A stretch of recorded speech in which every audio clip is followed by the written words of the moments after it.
Hello guys, welcome back to my video. আশা করি তোমরা অনেক ভালো আছো আর আমি অনেক ভালো আছি। আজ আমরা 4 বান্ধবী মিলে যাব রাসমেলায় ঘুরতে, মেলায় বাড়িতে। বান্ধবীরা মিলে আগে থেকেই পড়তে গিয়ে প্ল্যানিং করেছিলাম। ওখানে দেখো প্রীতি আর সুস্মিতা আগে আগে হেঁটে হেঁটে যাচ্ছে আর আমি এড়িয়ে যাচ্ছি। মেলায় বাড়িটাকে খুবই সুন্দরভাবে সাজিয়েছিল।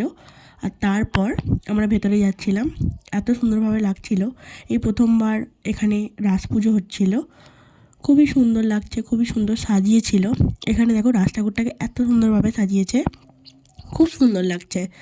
আর ক্যামেরায় হয়তো অতটা ভালোভাবে বোঝা যাচ্ছে না, বাট সামনে থেকে খুবই সুন্দর লাগছিল ঠাকুরটাকে। তারপর আমি ঠাকুরের সাথে একটু ক্লিপ নিচ্ছিলাম। এখানে আমি ঠাকুরের সাথে একটু ক্লিপ নিচ্ছিলাম, বান্ধবীদের সাথে একটু ক্লিপ নিচ্ছিলাম, এখন ঠাকুরের সাথে নিচ্ছিলাম। আর এবার আমরা নেবো 4 বান্ধবীর সাথে। এখানে রিয়া, সুস্মিতা, প্রীতি একটু হাই করে দিল। তারপর আমরা গিয়েছিলাম ওই দিকটায় মা মেলাইচণ্ডীকে দেখতে।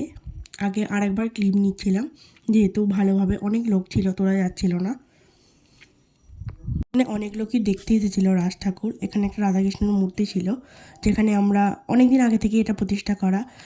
মা মেলাইচণ্ডীকেও দেখাতেই হবে, কেননা মা মেলাইচণ্ডীরই এটা মন্দির, জয় মা মেলাইচণ্ডী। এখানে রামকৃষ্ণ ও সারদা মায়ের একটা মন্দির ছিল। এখানে রামকৃষ্ণ ও সারদা মায়ের একটা সুন্দর মন্দির ছিল। আর এখানে শিব ঠাকুরটাকে পরিষ্কার করা হচ্ছিল পুজো করানোর জন্য। এখানে শিব ঠাকুরটাকে খুবই সুন্দরভাবে সাজায়। এখানে আমরা 4 বান্ধবী একটু ফটো তুলে নিচ্ছিলাম, আমরা বুঝতেই পারিনি ভিডিও ক্লিপ নিয়ে। ভিডিওটা কেমন লাগলো অবশ্যই জানাবে, আর লাইক, কমেন্ট, সাবস্ক্রাইব করে দেবে। টাটা।